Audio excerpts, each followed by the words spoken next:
Hi, I'm David Brooks. It's a pleasure to be with you. I've been asked by the Walton Family Foundation to talk about the partisan and other divides in America in 5 to 7 minutes.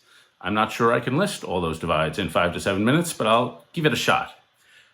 If you look around, it's obvious what the big divides are. We have economic divides between the classes, we have racial divides, we have partisan divides, we have urban-rural divides, we have generational divides, and we have educational divides.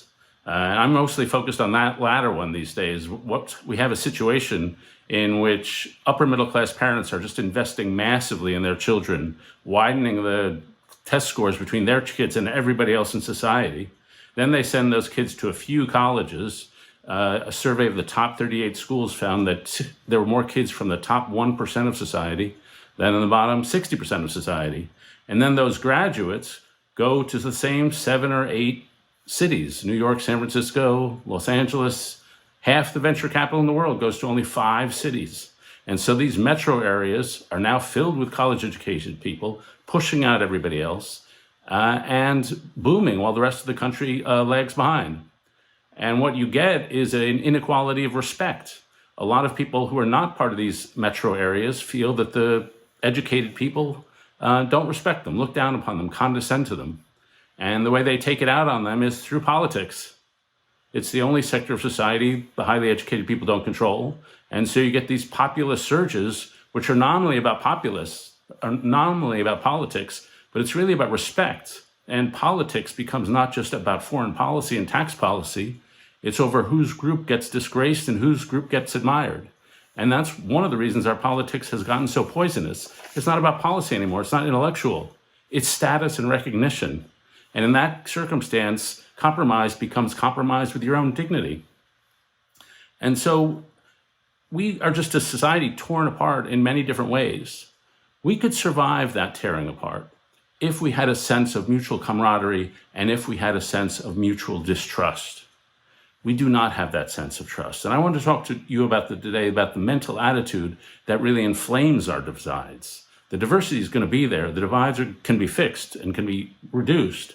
But as long as there's distrust, it's very hard to do that. As long as there's distrust, the diversity becomes poisonous. Trust is the faith that other people will do what they ought to do for your own good. Trust is a generalized faith in the people in your community and your nation. Trust is based on a sense of shared values. We both understand what we should be doing in this society. In high trust communities and high trust nations, you have spontaneous sociability. People are quick to get out of their homes and work together to solve common problems. In high trust societies, you have lower inequality. In high trust societies, you have higher economic growth. In high trust societies, you have less political polarization. That trust, that faith in each other has collapsed over the last 40 years. Our trust in institutions has gone from about 80% we trust our institutions, now to 19%. Our trust in each other, when you ask people, are the people around you trustworthy? That trust has collapsed too, from about 60% to 33%, and 19% of millennials. Now, why has trust fallen so quickly? Well, it's because we live in a society that's more untrustworthy. Trust is a reflection, it's a ratio of the number of times you felt people have shown up for you and followed through on their promises versus the number of times they've betrayed you or not shown up for you. So trust is an accurate reflection of the moral character of our society, and our society has not been trustworthy, and it's especially not been trustworthy for 3 groups. And these groups have the lowest social trust. African Americans have high trust in other African Americans. They have low trust in the rest of society, and that's for good and obvious reasons. Their distrust is earned distrust. Then white working class. Members of the white working class have not been treated well by the modern economy. They have extremely low levels of distrust. And then finally, young people. The younger you go down the age groups, the less trust you get. And so what we have is a group of people who don't feel safe. The distrust mindset is what makes our division so poisonous. You begin to distrust experts and you come up with your own truth. In a distrust mindset, you invent conspiracy theories because you think the world is out to get you. In the distrust mindset, you have a feeling of alienation, depression, lack of safety. You have moments of distrust or moments of populism. Populism is an ideology for those who feel they've been betrayed.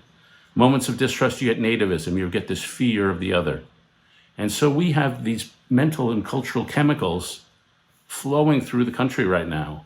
causing people to withdraw from community, to display hatred toward the other rather than care toward the other.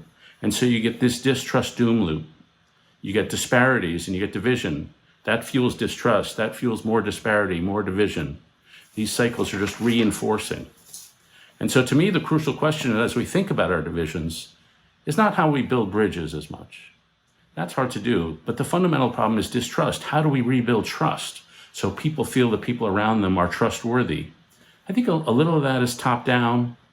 A little of that is having good leadership in society that doesn't tear us apart every day. But I think 75% of it is bottom up. 75% is surrounding people in trustworthy relationships. A couple of years ago, I started something called Weave, the Social Fabric Project. And we go into places and we say, who is trusted here? And we find people who are building trust every day, and it shows how we can heal our divisions. For example, there's an organization in Baltimore named Thread, that run by a woman named Sarah Heminger, and it surrounds underperforming Baltimore students with basically extended family, this network of relationships, 4 volunteers who take the kids to school and give them lunch and act like extended family. Then there's 4 more who are like grandparents, and then there's 12 more. And so the kids and the volunteers are all enmeshed in thick webs of relationship. You can't leave the family. It's like family. You can't leave Thread. And that permanence creates trust. The kids who are in the program often have been betrayed all their lives, and when somebody shows up for them, they assume it's going to be another betrayal. But the volunteers at Thread keep showing up. Short of a court order, they knock on the kids' door every morning. And Sarah Heminger says, if you've been betrayed all your life and somebody keeps showing up after you've rejected them, it's identity changing. And it's identity changing to be the one rejected. So what Thread does is they emphasize those relationships, but more than that, they emphasize the culture. They have a cultural set of values which encourage trustworthiness. One of those values is show all the way up. When you're in a meeting or present with someone, be completely vulnerable. Another is call a thing. Be radically honest. Another is every voice counts. You can't be trusted if you feel you're being silenced in the room. The final one is relationships are wealth. Treat relationships as the wealth in your organization. So I give this little talk, to illustrate what a grave situation it is. It's not just some problem in our systems, though there are certainly problems in our economic system and our political system. It's a problem in our culture, in our moral values, and the quality of our relationships one to another.